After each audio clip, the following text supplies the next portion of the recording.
We'll get to our next Nehemiah text in just a minute. Here's where we are in the last couple of weeks, talking about Ezra and Nehemiah, these two books that I've never preached on. The question is this: how can we as Genesis change our relationship to our temple? How can we make good use of this temple? How can we live into it, feel like it's a tool for encouraging ministry out there, building us up in here, welcoming others, remodeled in a way that isn't just simply a burden to us, something to pay for, to worry about, but rather that we can claim and say we're doing God's good work. Better stewardship is where we are. Threefold. One is recognizing the ancient part of our temple, the 30 years of this community of putting faithful work and effort and a lot of money into this building, into these walls. How do we honor that effort? How do we recognize where we've been? How do we also then look around the community, a community that is largely disinterested in Genesis, to say, how can we reach them? What do they need? What's important work? Why are we here? Not just for the temple, certainly. How do we assess the need and what a building's for? And how can we as a community live faithfully into the future, regardless of what happens to the temple? How can we still be God's people? Old message, very current message. Foundation, function, and hope and joy. So Marty mentioned this spectacular movie that I can't quite recommend unless you've seen a handful or two handfuls of these movies over the years, because it's a culmination of a lot of different themes, and a lot of the enjoyment is the callbacks in the Avengers. Now, the best Mother's Day scene I know is in the Avengers movie. It has to do with Thor, who's a god. If you know, he's got the hammer and he's got electricity that can shoot out of the hammer. He meets his mom, who he hasn't seen in a long time. It's my favorite scene because you're crying and laughing at the same time. It's a very funny scene, remarkably, unexpectedly poignant for Thor to be with his mom again. Beautiful scene. It's the second best thing I've seen in a long time, this movie, so if you're going Tuesday night. Here's the first best thing I've seen in probably 2 years. It's on Netflix. I bet you by now you can probably just type it into YouTube and find it. It's a 70-minute talk by Brené Brown. Raise your hand if you recognize her name. This is on the call to courage. Life-changing is not too strong a word for this. Julie and I watched it a week ago because we'd had some friends recommend it and finally came across it, and we're in the right frame of mind to want to watch something like this. I can't recommend this highly enough for everybody. Brené Brown says the key piece of courage is emotional vulnerability. And that's a nutshell. Only she's funny, she's smart as anything, compelling speaker, great organization, wonderful stories. Also had me in tears and laughter a number of times. How can we be courageous in our relationships? The courage for Genesis is, how can we be courageous about our past? How can we recognize how much we love this building and recognize that for 10 years it's been underutilized dramatically? That we miss our preschool from when we started, and that this room gets unused 95% of the time. And that what we recognize in terms of the burden on us financially has been coming forever. How can we courageously look at what we've put into it, what it means to us, how much we love it, how much we've done for it, how much it does for us on a Sunday morning for an hour? How can we with courage be good stewards of what this place is? How can we with courage look to our community and say, but what do they really need? We're called to be ministers out in the world, not just for us. And that's scary. Who might be interested in renting our place, or not interested at all that we need to appeal to anyway?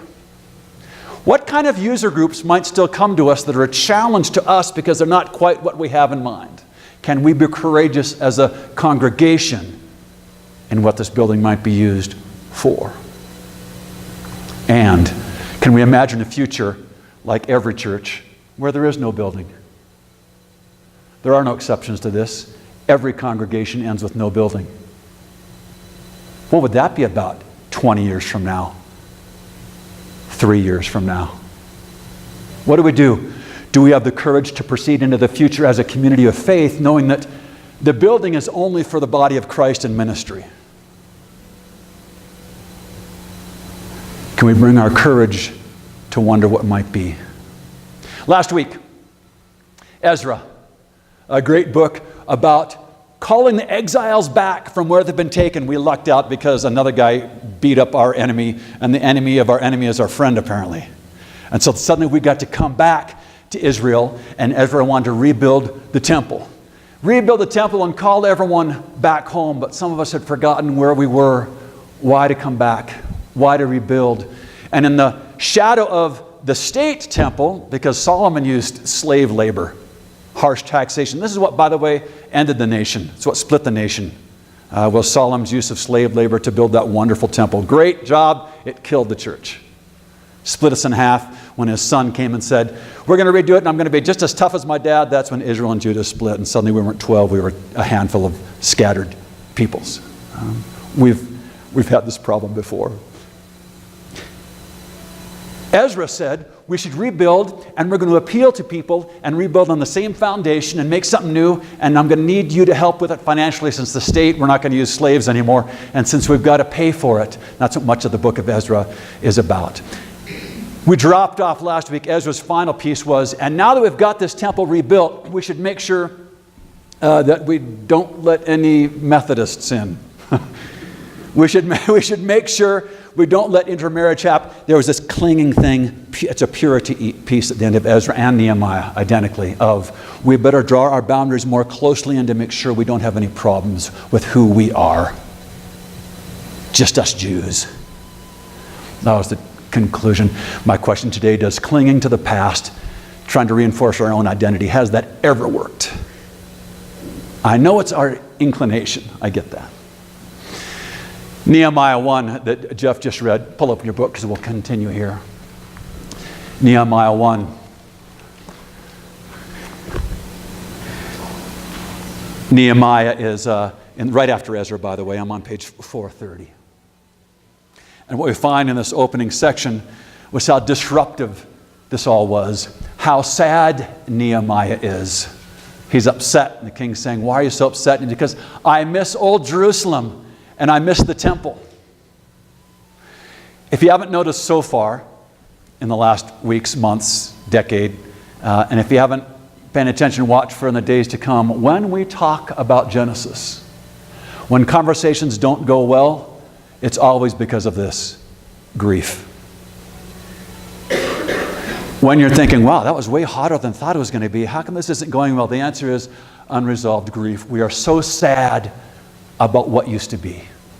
It was with the temple. It's how things used to be in the 1870s, 1950s, and 1980s. And for us, 2000s, I don't know when your golden era is.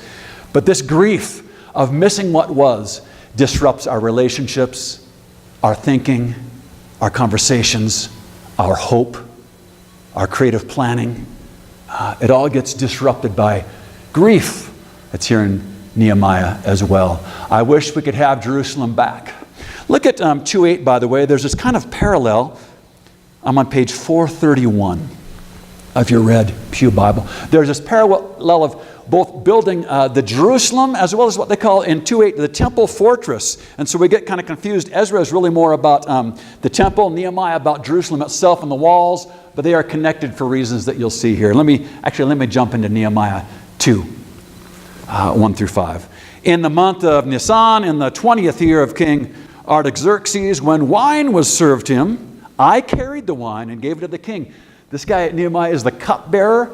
I don't know if that's just a liturgical servant, if there's a poison aspect here where you drink it first. I'm not really sure, but it seems like a minor position, but here's Nehemiah. I'd never been sad in his presence before. So the king said to me, why is your face sad, since you are not sick? What a great line. This can only be sadness of the heart. And I was very much afraid, and I said to the king, may the king live forever. Why should my face not be sad when the city, the place of my ancestors' graves, lies waste, and its gates have been destroyed by fire. Then the king said to me, what do you request? So I prayed to the God of heaven. I said to the king, if it pleases the king, and if your servant has found favor with you, I ask that you send me to Judah, to the city of my ancestors' graves, so that I may rebuild it. Let me keep on going here, because this will include then some verses in between. The king said to me, the queen was sitting right beside him, how long will you be gone? When will you return? So it pleased the king to send me, and I sent him a date. Then I said to the king, if it pleases the king, let letters be given me to the governors of the province beyond the river, that they may grant me passage until I arrive in Judah. And a letter to Asaph, the keeper of the king's forest, directing him to give me timber to make beams for the gates of the temple fortress, there we are, center part of the city, and for the wall of the city, and for the house that I shall occupy. And the king granted me what I asked, for the gracious hand of my God was upon me. Then I came to the governors of the province beyond the river, and gave them the king's letters. Now the king had sent officers and an army and cavalry with me. When Sanballat, here's why I didn't include these verses, the Haranite and Torabai, the Ammonite official, heard this. It displeased them greatly that someone had come to seek the welfare of the people of Israel. They're a little resentful here. So I came to Jerusalem and was there for 3 days. Then I got up during the night, I and a few men with me. I told no one what my God had put into my heart to do for Jerusalem. The only animal I took was the animal I rode. I went out by night by the valley gate past the dragon's spring and to the dung gate, and I inspected the walls of Jerusalem that had been broken down and its gates that had been destroyed by fire. Then I went on to the fountain gate and to the king's pool, but there was no place for the animal I was riding to continue. So I went up by way of the valley by night and inspected the wall. Here's the first thing you do, inspecting what's been destroyed, what used to be. Then I turned back and entered the valley by the valley gate, and so returned. The officials did not know where I had gone or what I was doing. I had not yet told the Jews, the priests, the nobles, the officials, and the rest of where to do the work. Then I said to them, you see the trouble we are in, how Jerusalem lies in ruins with its gates burned. Come, let us rebuild the wall of Jerusalem so that we may no longer suffer disgrace. I told them that the hand of my God had been gracious upon me, and also the words that the king had spoken to me. So they said, let's start building. So they committed themselves to the common good. And there you can understand why surrounding neighbors get a little anxious. What are you getting ready to do if you're rebuilding your old glory days? If you're going to be a big fortress again, how does that make us feel? And so we have this, people working on the wall, some resistance to what he's up to. What you even find is there's death threats in between. Although the eventual, and this is, if you're just scanning, this is in the coming chapters. The remainder of Nehemiah, frankly. I want to jump down to 8. Because last week we had lots of resistance about even just the temple, and that's from within. This is the city resistance from the neighbors around. Nehemiah himself gets death threats in chapter 6 there. But in 8, in 8:8.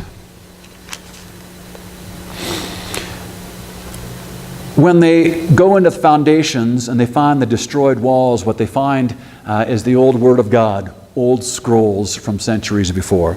So they read from the book, from the law with interpretation. They gave the sense so that the people understood the reading. And here's probably the centerpiece of the whole book. And Nehemiah, who was the governor, and Ezra, last book, the priest and scribe, and the Levites who taught the people, said to all the people, this day is holy to the Lord your God. Do not mourn or weep. For all the people wept when they heard the words of the law.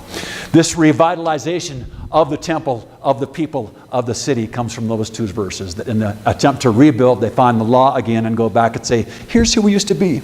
Here's how upright we used to be following God. Could we do this again? And in chapter 9, what you find is that people weep and mourn. How badly, how far we've fallen. God, help us. Things are so bad. Can we have strength both to say what is and then rebuild? All right. Our Presbyterian Church USA has a number of employees and divisions centered in Louisville. Central to one of those is the Theology and Worship Unit. Underneath that is a church revitalization unit that has a number of employees. And they came out to Denver last week to put on a conference for the West Coast. They're at Montview Presbyterian Church downtown. Churches from Seattle and Portland and a couple sites in California, but also from Atlanta and Louisiana, as a matter of fact. It's a 2-year process. They're inviting these congregations and presbyteries into for church revitalization. They needed music volunteers, workers, so they called me up, and they called Tim Mooney, who you might not know, but Tim Mooney had surgery. He fell by the wayside. Bill Davis was going to help me, and then his wife had a baby, and so it was me. And so I asked Julie to help me, and we had a great time down at Montview, leading worship last Monday, Tuesday, and Wednesday night for a couple hundred people from the West Coast, mostly Presbyterians, gathered for church revitalization.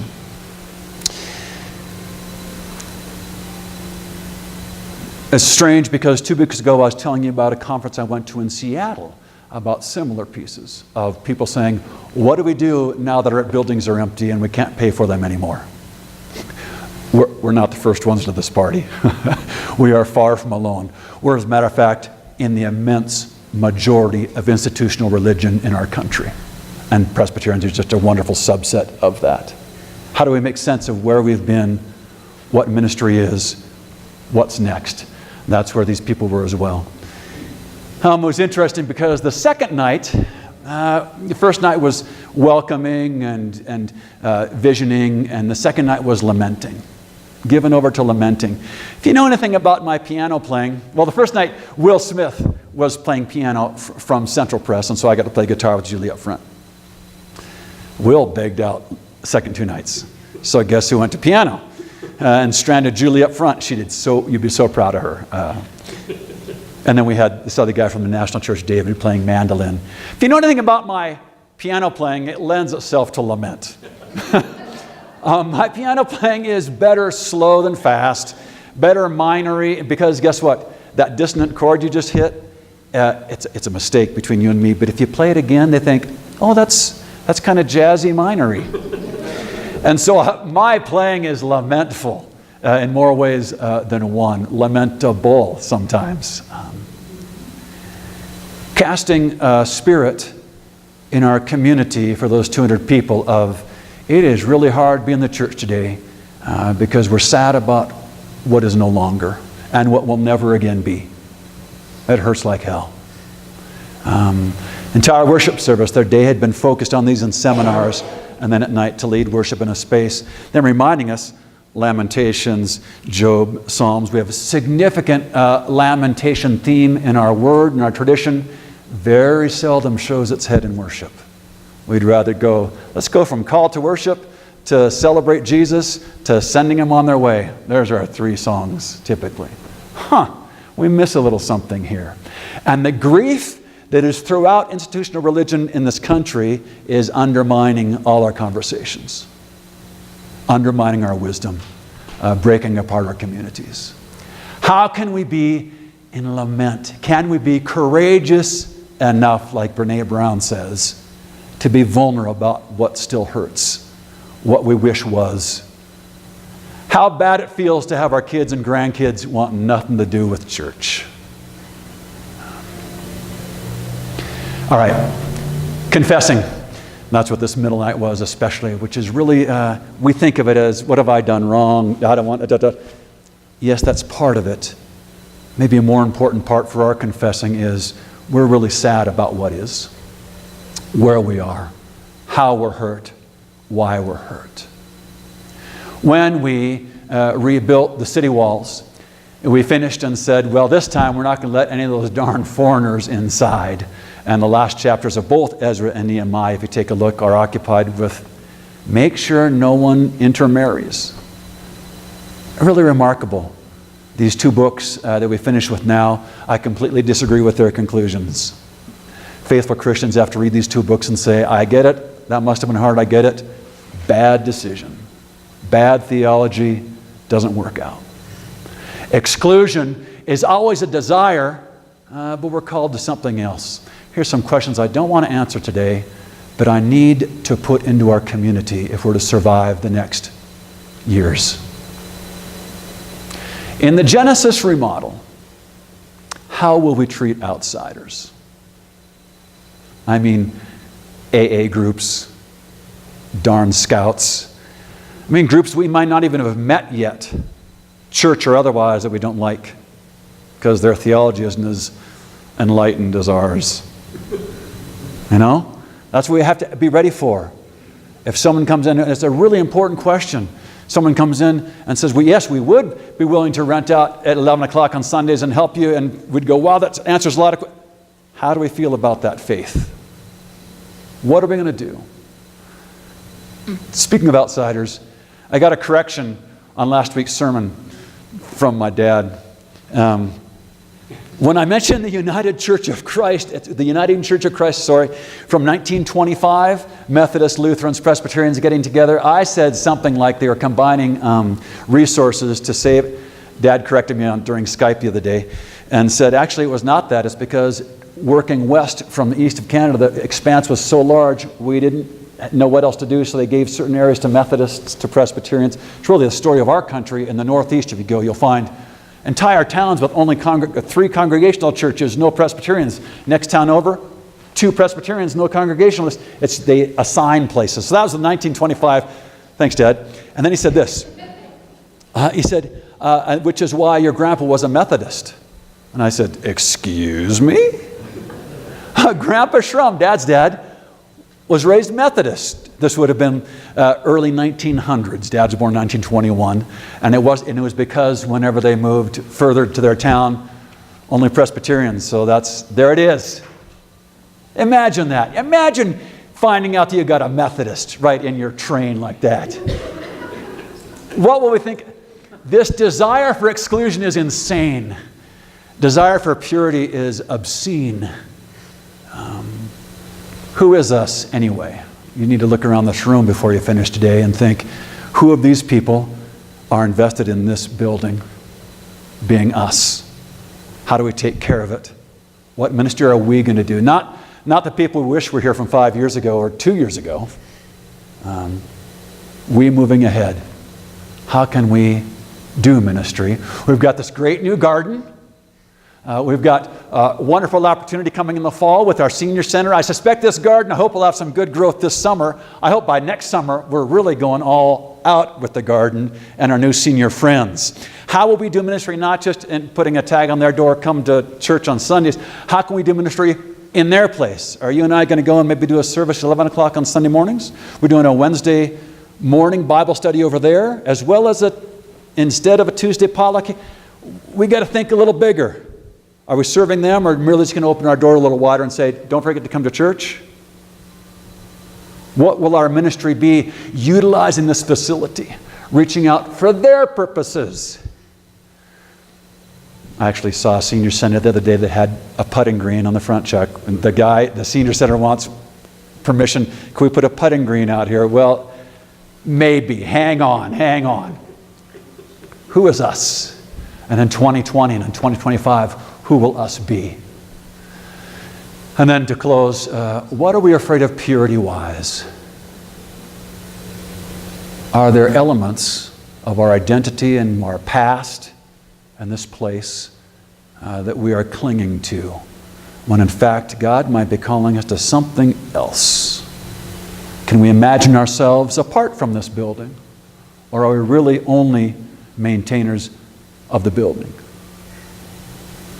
How do we use it for ministry?